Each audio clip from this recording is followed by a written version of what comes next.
and welcome back to Nature Play Lifestyle. My name is Jenny and today we are in an outdoor classroom. I think it's really important for us to talk about different things that are important to have in an outdoor space.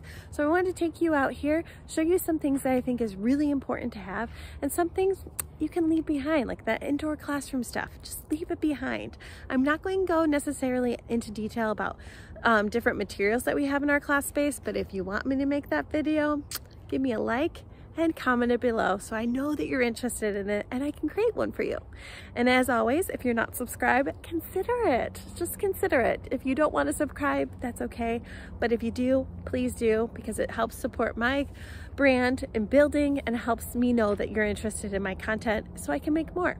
So in today's video, we're going to go through and look at my classroom and talk about the different things that are really important to have in an outdoor class space. The first thing I want to point out is obviously in an outdoor classroom that you do not have an indoor space at all, you're going to have to find a spot for children to put their materials, right? So there's different ways that you can do this. I have found that backpack bins are really nice to have. They're just giant bins that you can put the child's name on the front and then they can pile in their backpacks inside of the bins. But the only thing that I find as an issue with those kinds of things is that you have like 4 backpacks in there. Children's stuff gets stuffed underneath that they can actually locate their own things. Instead, what I like to use are hooks. So these are some hooks that we bought from the hardware store. As you can see, they're just into this log right here, and they're great to hold the materials of the child. So one thing that I would like to mention is that we put the child's name on top so then they know where their backpack goes, and then they're able to access their stuff whenever they need. They always have their spot available for them, and they can just hook their stuff on here. The one thing I would want to mention when it comes to hooks and where you're going to locate these hooks or how you're going to have your child or your children store their materials is what is going to happen in your area. So if you have a tree cover, or if you do not have tree coverage like I have here, I want to put a tarp over this stuff, or I want to think of a structure that I can build that hangs over these materials so the children's things do not get wet. On wet, cold, rainy days, we end up putting a pop-up tent around these things so then their stuff can stay dry. Okay, that's it. So another question I get a lot is, where do we store our outdoor classroom materials? And this is a huge thing for us, right? We need to be able to store our stuff so we don't have to be hauling it in our cars or like pulling them from indoors outside. We want to have everything there and available to us. So that's why we use a job bin. I love this fan of white hand, but yes, we use job bins to store all of our materials. And obviously in an outdoor classroom, we're not going to rely heavily on the indoor space stuff. So we're not going to have blocks or traditional materials that you'll see in a classroom in the indoors.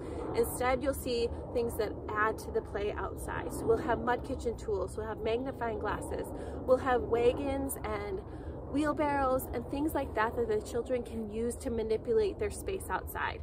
So we rely heavily on loose parts. So our job bin is just here for us to have art materials if we want to pull it out or any of those types of stuff. So we love these job bins. They're safe, they keep our stuff dry, and then every day we can unpack it, and then at the end of the day we can repack it, right?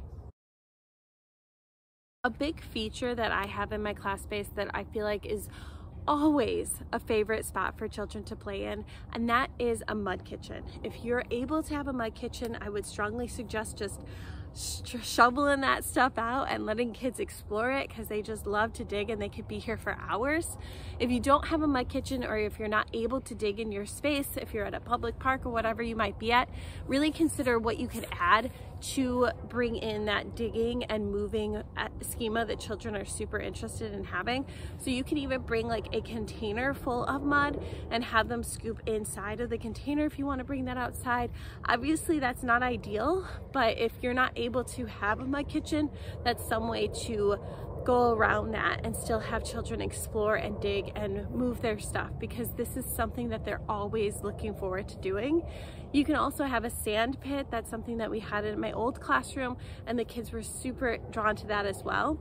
And it's fun to watch what happens in this space when the elements change. So as it gets colder, you're going to see maybe some, you know, ice gathering in your mud kitchen, and that's really fun for the kids to explore.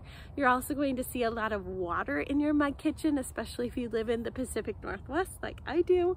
So you're going to have different things that the kids are going to be able to explore and discover when it comes to the mud and when it comes to just digging and exploring in it. So we love mud kitchens. You can put out mud kitchen tools here.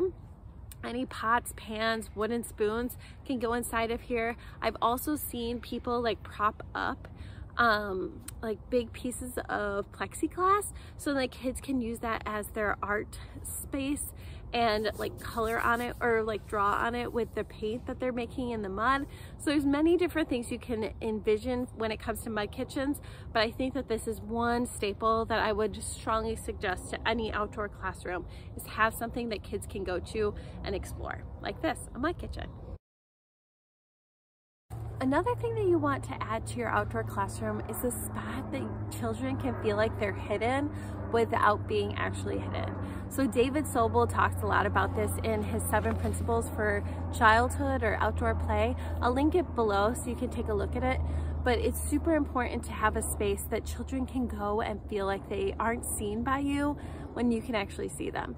So in our class space, we have this like area where the kids loved to be able to have families here. So they had a family home. Each one had their own bedrooms. They would put fabric pieces up so then they could like have a little cozy session. And this was just a spot that they were super drawn to playing in, and it invited so much imagination play. So as you're considering what your outdoor classroom looks like and what you kind of elements you want to add to it, really think about imagination and where children can feel like they're hidden but like really seen. As I was planning this class space, I really wanted to think about where I would want to put our group circle.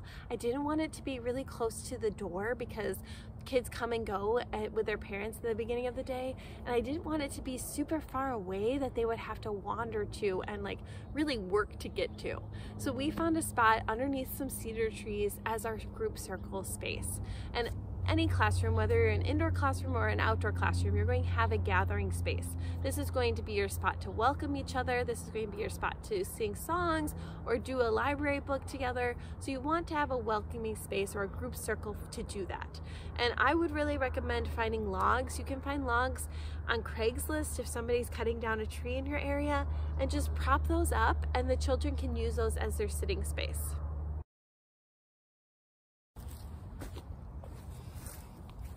It's getting dark. It's almost like nighttime, but I wanted to show you this space too when it comes to gross motor skills.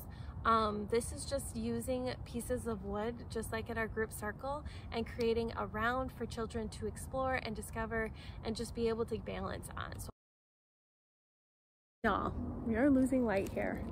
It is no joke. The sun goes down so fast and so quickly. So I wanted to show you all something that I think I didn't realize was going to be so important in an outdoor classroom until it was. And that is having a space where you can shelter from the rain. Obviously in my class space, as you can see, we have so much tree coverage. But if you're in a different classroom, like say somewhere in the city, you're not going to have this ample tree coverage. Like in another space that I work at, we do not have any tree coverage and we get super wet. So as you're considering ways to create your outdoor classroom, really consider where the kids can stay dry and get away from the elements. So you can use a pop-up tent. That's what we use at one of my other class spaces. You can use one of those.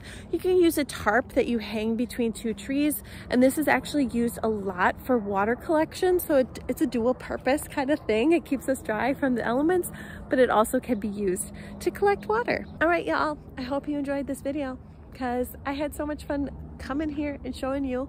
The sun is almost set, so it's getting really dark out, but I appreciate you being here, and as always, so much gratitude and so much light for you all, and just sending you so much good thoughts. Have a good rest of your day, and I'll see you next time.